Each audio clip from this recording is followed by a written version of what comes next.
ángeles de Dios que suben y descienden sobre el Hijo del Hombre. Vamos a hacer una pequeña oración. Oremos. Padre Celestial, en el nombre de Cristo Jesús, te rogamos porque abras nuestro entendimiento, porque tu Santo Espíritu nos guíe en la meditación de esta palabra, tu palabra, para que podamos comprenderla y aplicarla a nuestra vida. Señor, nos ponemos en tus manos en el maravilloso nombre de nuestro Señor Jesucristo. Amén. El tema que vamos a tratar hoy tiene que ver con los discípulos. Y el tema va de esta manera: hallados y llamados por Dios para ser discípulos de Cristo. Hallados y llamados por Dios para ser discípulos de Cristo. Creo que es muy importante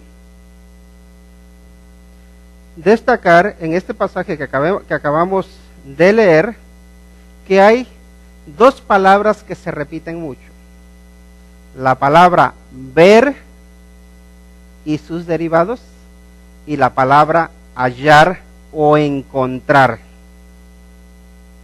Y aquí parece como que si hubiese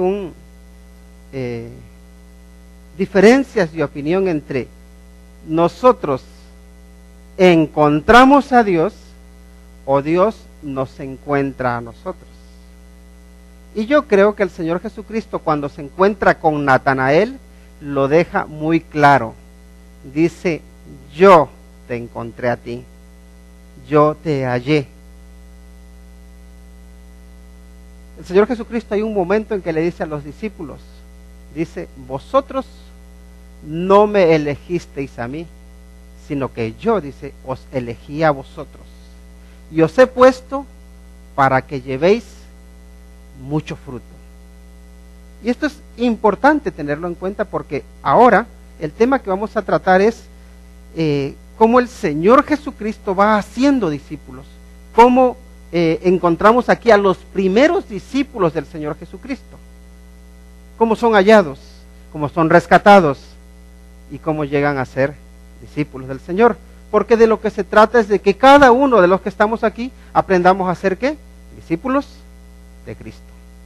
Así que el tema es hallados y llamados, ¿por quién? Por Dios, para ser discípulos de Cristo. Recuerden eso: Dios te ha encontrado, te ha llamado para que seas un discípulo de Cristo.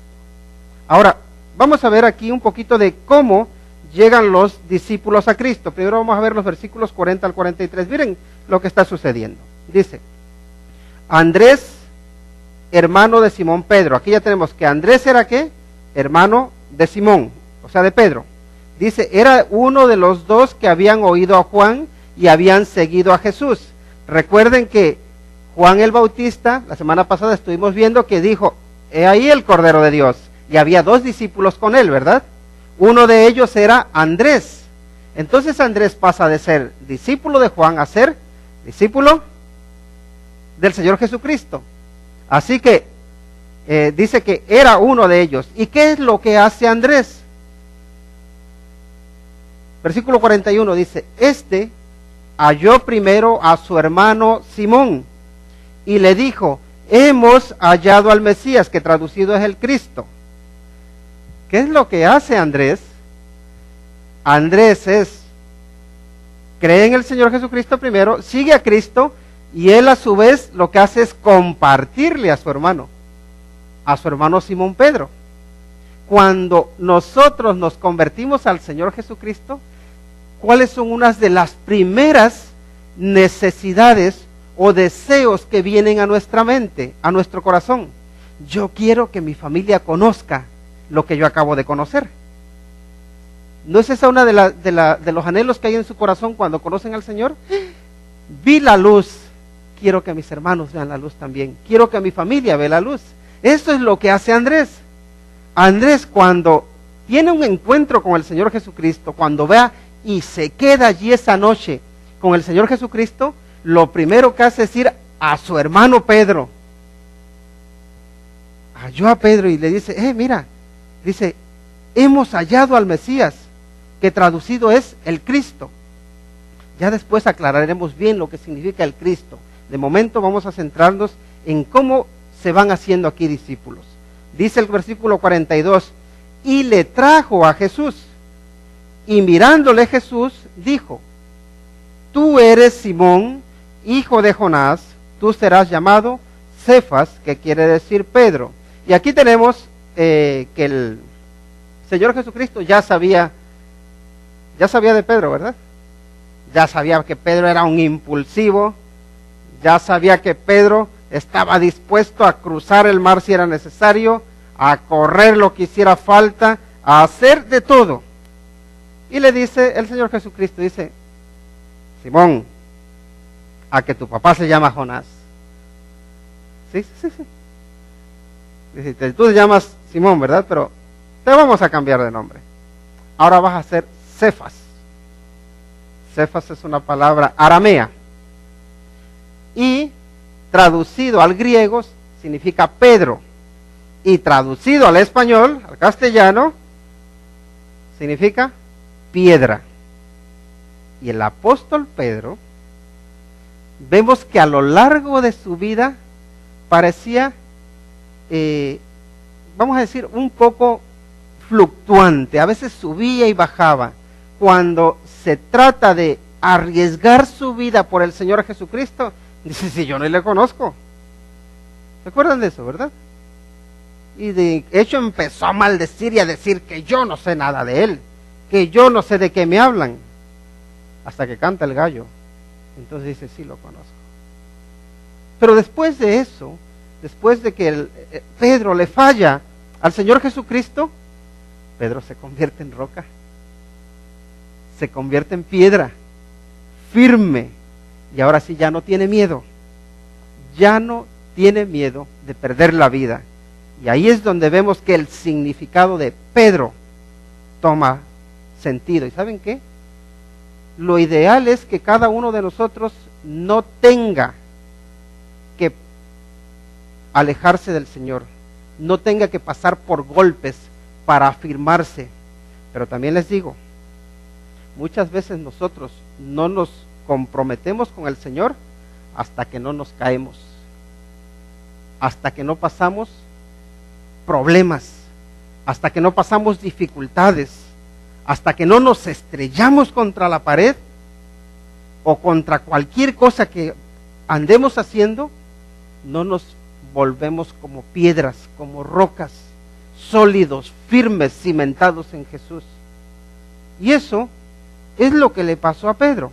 Pero el Señor Jesucristo desde un principio ya le había dicho, tú vas a ser Pedro. Y luego es una piedra que Dios utiliza para edificar su iglesia. Seguimos adelante. Así que podemos decir que los discípulos llegan a ser discípulos de Cristo por el testimonio de Juan. Recuerden que se convirtió Andrés, siendo traídos por otros discípulos, como fue el caso de Pedro.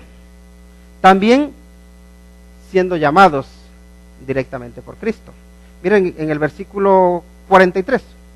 El siguiente día quiso Jesús ir a Galilea y halló a Felipe y le dijo, ¿qué le dijo? Sígueme. Y Felipe era de Betsaida, la ciudad de Andrés y Pedro. Fíjense cómo unos llegan a ser discípulos por el testimonio de Juan, otro llega a ser discípulo porque Andrés lo trae. Y en este caso, Felipe llega a ser discípulo de Cristo, ¿por qué? Porque el Señor Jesucristo le dice, Felipe, ven, sígueme. Y esta es la forma en que se suele hacer discípulos de Cristo. ¿A ti alguien te habló de Cristo o no? ¿Algún hermano, algún amigo te habló del Señor Jesucristo y te trajo a la iglesia? Pero ¿saben qué? También hay algunos que llegan al conocimiento de Cristo de forma directa. ¿Cómo?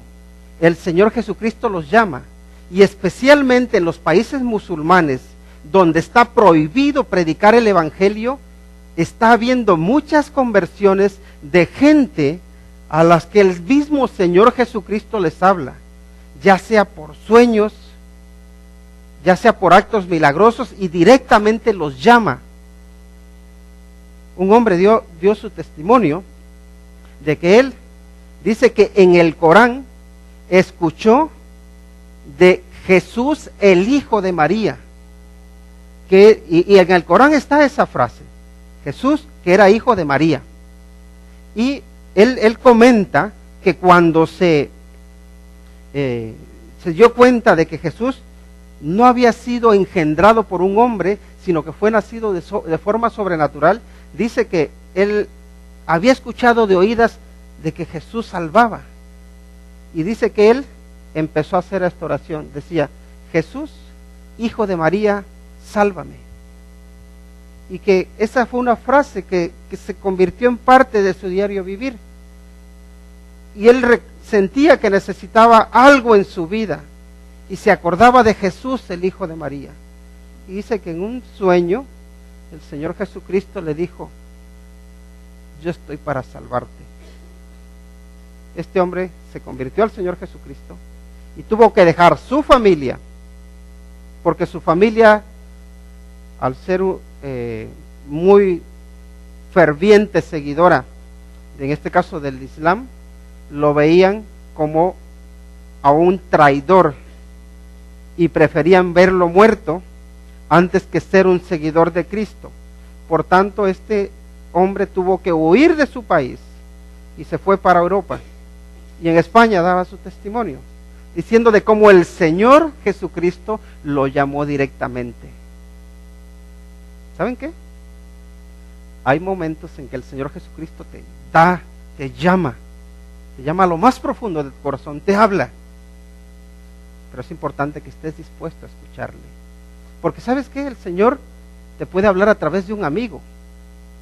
Generalmente suele hacerlo así. ¿Por qué? Porque nosotros somos las manos, somos los pies, somos la boca de Dios, del Señor Jesucristo. Y Él cuenta con nosotros para hacer discípulos suyos. Así que aquí vemos cómo llegan a hacerse discípulos los primeros discípulos.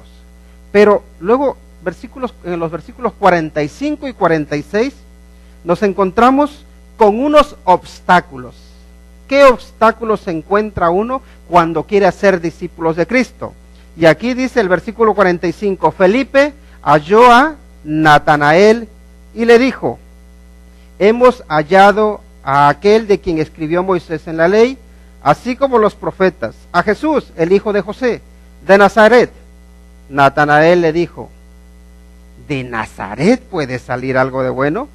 Le dijo Felipe, ven y ve. ¿Qué obstáculos encontramos aquí en Natanael? Felipe ha conocido al Señor Jesucristo. Ahora Felipe quiere compartirle a Natanael de Cristo Jesús. ¿Y qué es lo que sucede? ¿Qué pasa aquí? Primero vemos que hay 3 obstáculos en Natanael que podemos ver casi en cualquier persona cuando les hablamos de Cristo. ¿Cuáles son los tres obstáculos? Primero, el obstáculo de la incredulidad. Natanael, que dice, prácticamente está diciendo, es imposible que de Nazaret salga algo bueno. O sea, lo que tú me estás diciendo no puede ser. Y cuando nosotros compartimos con las personas, nos vamos a encontrar a muchos incrédulos que nos van a decir, yo no creo en Dios. ¿Te has encontrado con alguno? Yo me he encontrado con muchos, la verdad. Que dicen, yo no creo en Dios. Y algunos me han llegado a decir, los que creen en Dios son tontos. Y la verdad que yo le digo, habrás estudiado mucho para llegar a esa conclusión. Y generalmente no han estudiado tanto. Solamente se han dejado llevar por otros.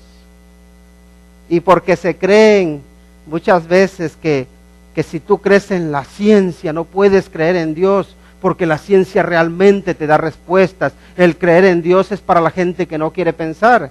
Digo, bueno, vamos a ver. ¿Tú crees que de verdad creer en Dios es para los tontos? Sí. Pues yo creo que lo opuesto. Yo creo que lo mejor para una persona es creer en Dios. Y te voy a poner la cosa muy sencillita. Si ponemos en una balanza creer en Dios y en una balanza no creer en Dios, imagínense. Si yo no creo en Dios y Dios no existe, cuando yo me muera, voy a decir, no perdí nada. Ahora, si yo no creo en Dios y Dios sí existe, ¿qué pasa? Cuando yo me muera, ¿dónde voy? La Biblia dice que voy al infierno. Entonces, ya desde ese punto de vista, no creer en Dios creo que es peor. Pero ahora pongamos por otro lado, creer en Dios. Si yo creo en Dios y Dios no existe, ¿qué he perdido? En esta vida yo sentí consuelo. Aunque yo haya estado solo, yo me sentía que alguien me acompañaba, porque yo lo creía.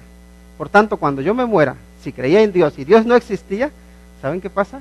Por lo menos tuve el consuelo en la vida de sentirme que no estaba solo. El que no creyó en Dios, cuando le fue mal, se sintió abandonado sin que hubiera alguien que le echara una mano. Ahora, si yo creo en Dios y Dios sí existe, me voy al cielo. Y en esta vida tuve el consuelo de alguien que me levantaba cuando caía. Entonces, yo se los pongo ahí, les digo, tú me dices que creer en Dios es de tontos. Yo te digo que yo creo lo opuesto. Porque ¿saben qué? Creer en Dios, siendo ahora sí un poco egoísta, me trae beneficios. No creer, me manda al infierno. Y eso es grave. Eso es fatal. Seguimos adelante. Entonces aquí se encuentran con la incredulidad de Natanael. Pero también se encuentran con ¿qué? Con los prejuicios. ¿Puede salir algo bueno de Nazaret? Es como decir, ¿puede salir algo bueno de Puebla? ¿Puede salir algo bueno de Michoacán? ¿Puede salir algo bueno de Guatemala? ¿Puede salir algo bueno de México? ¿Puede salir algo bueno de tu familia? Hay prejuicios. Eso nos encontramos muchas veces. Los prejuicios de aquellos que ya te conocieron. Cuando te conocieron que andabas en el mundial. Quiero decir en el mundo. Los que te conocieron que andabas en el mundo, cuando tú vas y les hablas del Señor Jesucristo, dices, tú me vas a hablar de Dios. Si tú eres más malo que un dolor, ¿cómo se te ocurre siquiera hablarme? Si yo soy mucho mejor que tú. Y ya dan por hecho que de ti no pueden esperar nada bueno. Nada bueno se creen que te pueden esperar. ¿Esos son qué? Prejuicios. Porque ¿saben qué? Dios, el Dios en el que creemos transforma vidas. Y tú quizá fuiste un borrachito, quizá fuiste un ladrón, quizá fuiste un vendedor de droga, no sé qué haya sido, pero ¿sabes qué? Dios transforma vidas. Y cuando Cristo toma tu vida, Él te hace una nueva criatura. Dice, de modo que si alguno está en Cristo, nueva criatura es. Las cosas viejas pasaron, dice, y aquí todas son hechas nuevas. Entonces, primer prejuicio, incredulidad. Primer obstáculo, incredulidad. Segundo obstáculo, prejuicios. Tercer obstáculo, ignorancia. Le dice, ¿puede de Nazaret salir algo bueno? ¿De dónde era el Señor Jesucristo? Les pregunto. ¿Dónde nació el Señor Jesucristo? Nació en Belén. El Señor Jesucristo nació en Belén. Pero la gente se empeñaba en llamarle Nazareno, ¿verdad? Jesús Nazareno se le llama. Se le llama Jesús Nazareno porque Él fue criado en Nazaret. Pero y Nazaret era una región de la parte más bien norte de Israel. Belén estaba más al sur, cerca de Jerusalén. Y el Señor Jesucristo nació en Belén. Y saben que ese es uno de los problemas por los que los principales, vamos a decir, autoridades judías no querían aceptar al Señor Jesús. Porque ellos veían en el Antiguo Testamento que decía que era en Belén donde tenía que nacer. Dicen, pero este viene de Nazaret. No puede ser, no me cuadra. Ignoraban la procedencia del Señor Jesucristo. La ignorancia es con lo que muchas veces nos encontramos. Cuando tú le compartes a muchos del Señor Jesucristo, del Evangelio, de la esperanza que tienes en Él, ¿qué es lo que pasa? Te dicen, o yo lo decía, yo conozco a Dios desde pequeño, conozco al Señor Jesucristo desde pequeño, no quiero saber de más cosas. Y si nos vamos un poco más, quizá ustedes también tenían en la puerta de su casa ahí, con todo orgullo, este hogar es católico, rogamos a testigos de Jehová, mormones o cualquier otra secta, no molestar. Eso lo teníamos en las puertas de nuestras casas, ¿verdad? ¿O no? Algunos por ahí las tenían, ¿no? Orgullosotes. Pero la verdad es que no estudiábamos la palabra de Dios, no sabíamos, éramos ignorantes. Pero ¿saben qué es lo malo de ser ignorante? No saber que no somos ignorantes. O sea, somos ignorantes de nuestra ignorancia.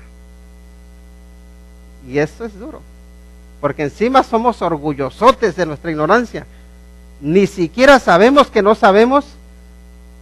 Y me he encontrado a muchas personas que dicen, si yo te puedo dar clases a ti, me dicen, de Biblia, y te puedo dar clases de enseñar de Dios, ¿tú qué me vas a enseñar? Vale, podríamos hablar, enséñeme un poquito, por favor.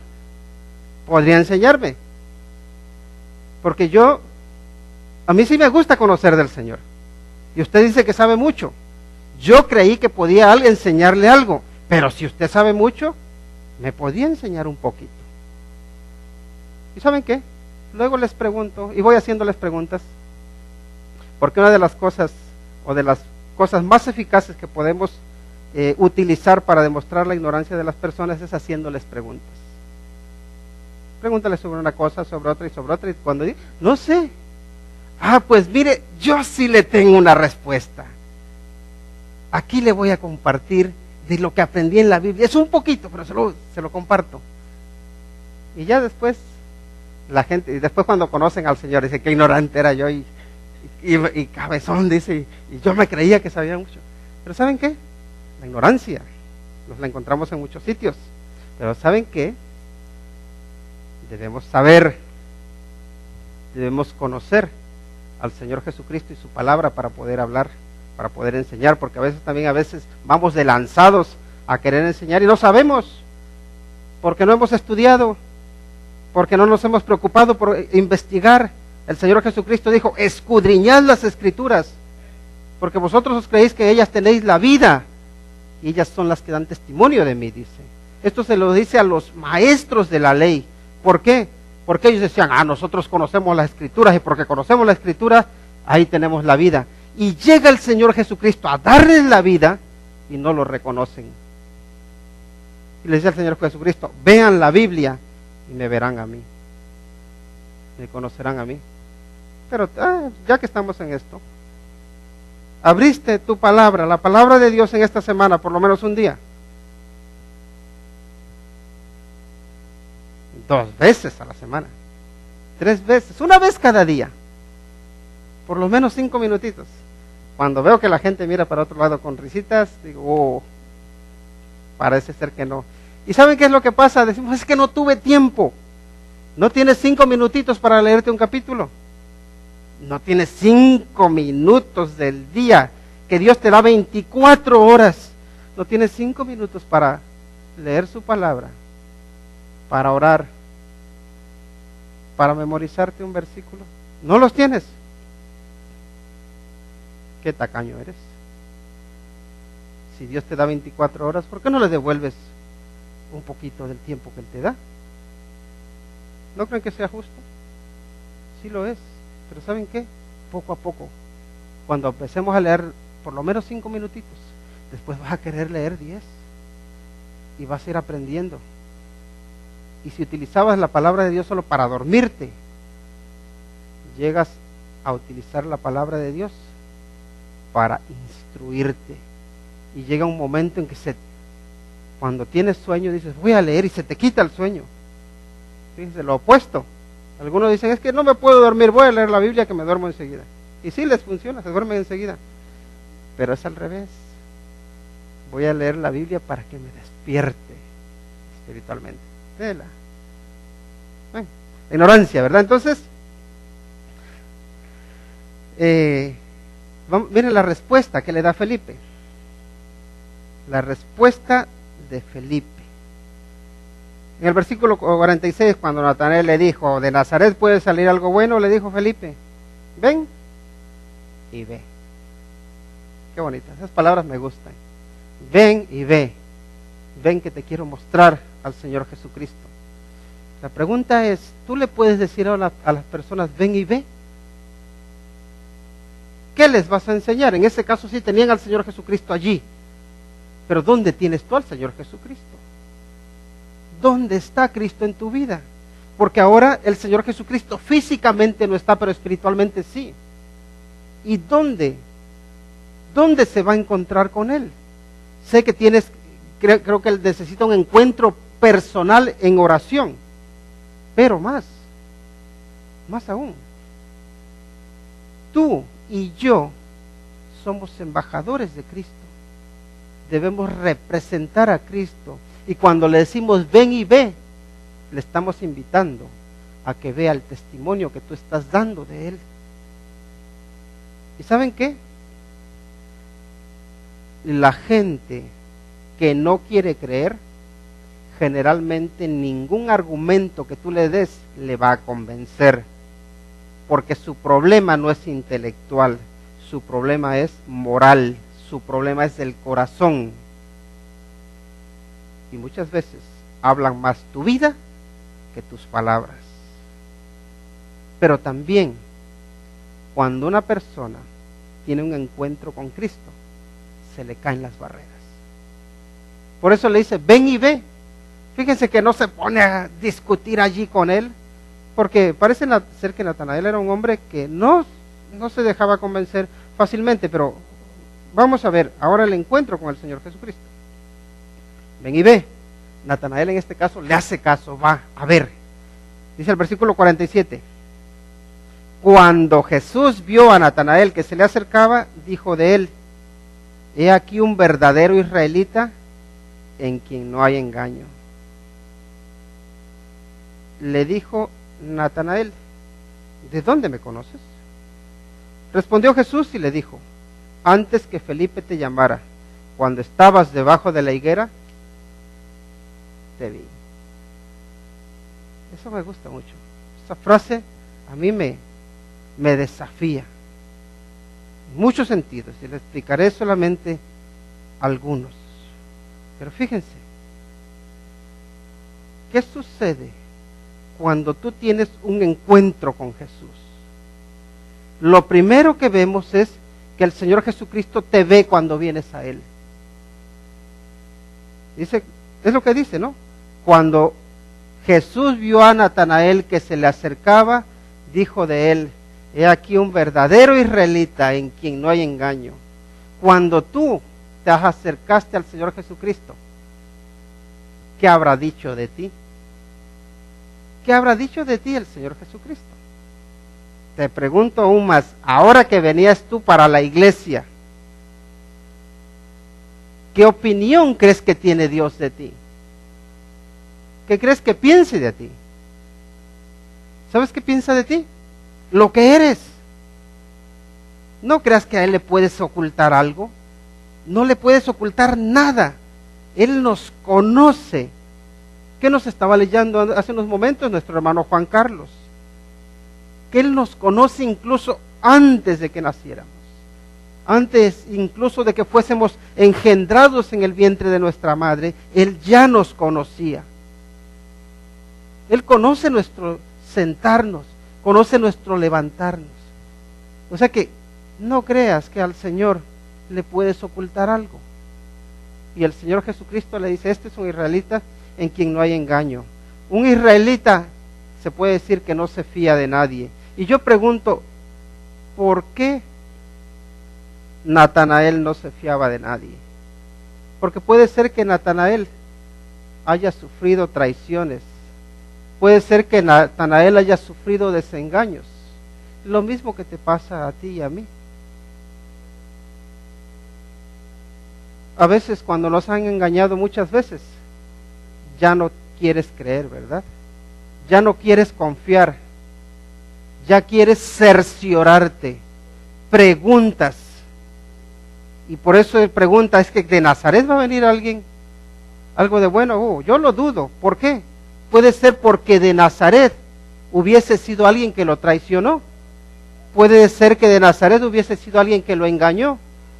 ¿Qué suele suceder cuando alguien te engañó? Y yo conozco muchos, y en este caso voy a poner el caso de los estadounidenses, muchos americanos o norteamericanos que no confían en los hispanos. ¿Por qué? Porque hubo un hispano que los traicionó. Por tanto, se creen que todos los hispanos son iguales. Pero también hay hispanos que no confían en los americanos. ¿Por qué? Este me robó, este me traicionó. Yo no confío en los americanos. Y se crean estereotipos, ¿no? Y a veces ya no se fía uno. Uno ya no quiere confiar en las personas. ¿Por qué? Porque nos han traicionado, porque nos han engañado. Y entonces aquí le dice el Señor Jesucristo: un verdadero israelita en quien no hay engaño. Porque quizá ya lo habían engañado demasiadas veces y ahora se cuidaba. Y esto a él lo desarma. Le dice: Señor, miren cómo le dijo Natanael: ¿de dónde me conoces? ¿De dónde me conoces, Señor? Si yo no recuerdo haber hablado contigo. ¿De dónde te conoce el Señor Jesucristo? Y el Señor Jesucristo le responde: antes que Felipe te llamara, cuando estabas debajo de la higuera, te vi. Esta semana estaba hablando con el hermano Juan, y me comentaba un poco de cómo ahí cuando se van a recoger la hoja, se van solos por el bosque, cada uno por su lado, y que dice que haya uno de Veracruz, y los de Veracruz sé cómo son de bien hablados, y le dice que le decía a uno de Veracruz, dice: no te vayas, ¿por qué te vas tan lejos? ¿No ves que por allí hay animales? Y le dice: no, loco, dice, si los animales nos ven.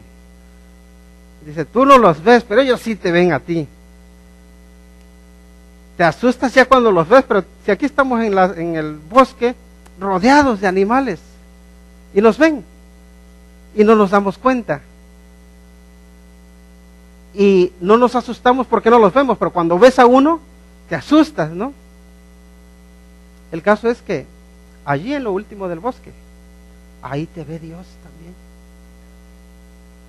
Pero lo cierto es que Dios te vio allí en el pueblecito ese chiquitito en el que vivías, allí en Puebla, ese pueblecito chiquito, donde vivías ahí por Tlaxcala, allí en Veracruz, allí en Michoacán, ese pueblo donde andabas ahí todo sucio, ahí te veía ya el Señor. Cuando andabas allí en el DF, corriendo para que no te atropellara un coche, el Señor te veía. Cuando andabas detrás de los caballos, el Señor te veía. Cuando andabas allí en el campo, el Señor te veía. En cualquier sitio donde tú estabas, ahí te veía, dice. Antes de que te llamara Felipe, yo ya te había visto. Y antes de que tú vinieses aquí, el Señor ya te había visto. El Señor ya tenía un plan para ti. Cuando tú estabas allí en el high school o cuando estabas estudiando, el Señor ya te había visto y había dicho, yo cuento contigo. Porque el Señor te ve, porque el Señor nos ve, hermanos. Pero ¿saben qué? El Señor no solamente nos ve cuando estamos haciendo lo bueno, también nos ve cuando hacemos lo malo. Y lo triste es que muchas veces nosotros no nos damos cuenta de ello. Nos creemos que ahora porque estoy solo, no me ve nadie. Pero el Señor Jesucristo dice, antes de que te llamaran, yo ya te había visto. Y yo te veo. Dios te ve. Tal cual eres. No le puedes ocultar nada, no lo puedes engañar con nada, porque Él te conoce. Pero ¿sabes para qué te conoce? No para que estés lleno de temor, sino para que sepas que en Él hay seguridad, que no hay un solo momento en que tú puedas escapar de su cuidado. No hay un solo momento en que tú puedas escapar de su amor. Dios te ve, te ama y cuenta contigo. Antes de que te llamaran, cuando estabas donde estabas, Cristo ya te había visto y te vio con ojos de amor. Ese es el encuentro que tiene Natanael con Cristo. Pero ¿qué es vivir con Cristo? Versículo 50 dice, respondió Jesús y le dijo, porque te dije, te vi debajo de la higuera, ¿crees? Dice, cosas mayores que estas verás. Cosas mayores que estas verás. Versículo 51. Y le dijo, de cierto os digo, de aquí adelante veréis el cielo abierto y a los ángeles de Dios que suben y descienden sobre el Hijo del Hombre.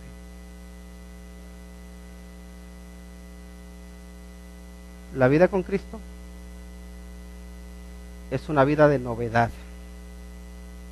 La vida con Cristo es una vida de sorpresas.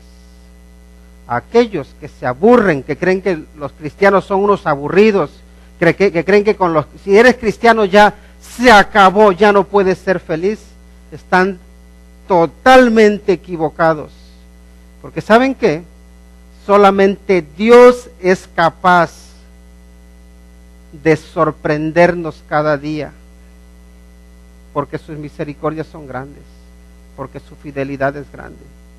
Pero ¿saben qué? A veces nosotros nos creemos que vamos a gozar la vida y por eso nos vamos al baile, por eso nos vamos a andar bebiendo, por eso vamos a drogarnos, por eso nos vamos a andar con hombres, por eso nos vamos a andar con mujeres, porque nos creemos que esa sí es la vida, que eso sí es vivir la vida. Y se están perdiendo de la verdadera vida.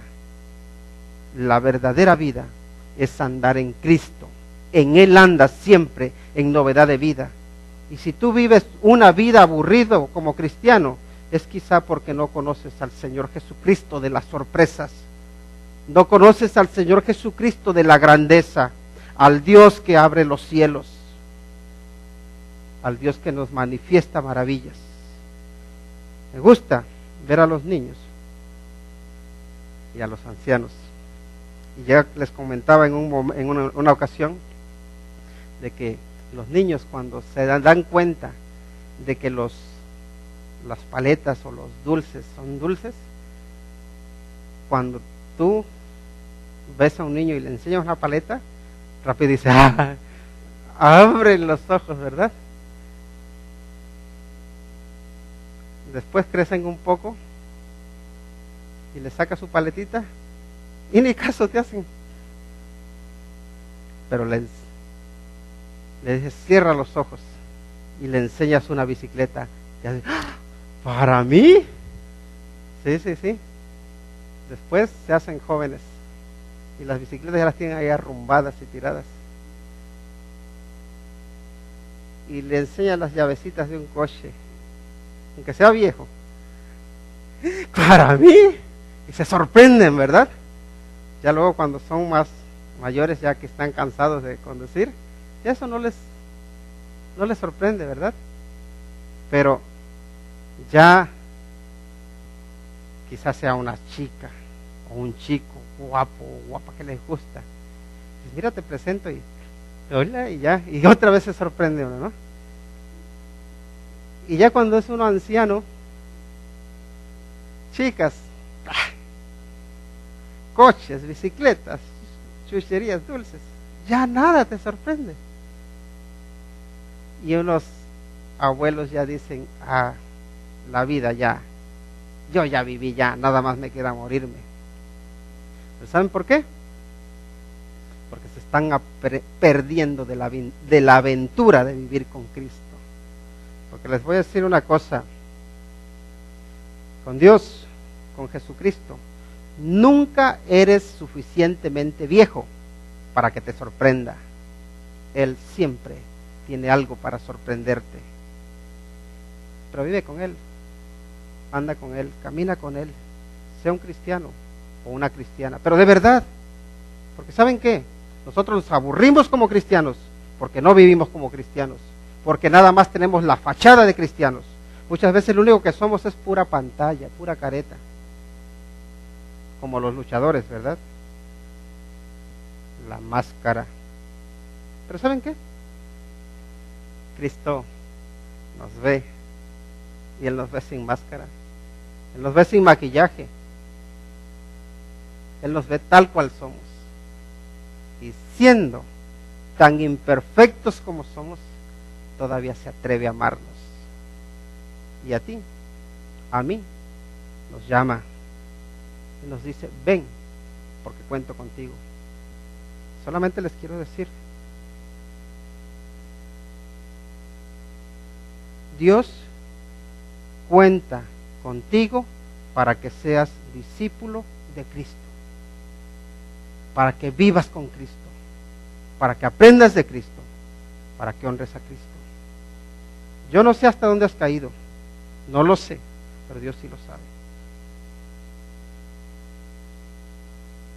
Y Dios lo sabe. Y es el único que tiene el suficiente poder para perdonarte, para restaurarte, para levantarte, para impulsarte, para animarte, para hacerte útil en su obra. Conságrate al Señor, entrégate al Señor, hónrale, se lo merece y tú no te vas a arrepentir. Así que si tú andas alejado de Cristo o alejada de Cristo, reconcíliate. Reconciliados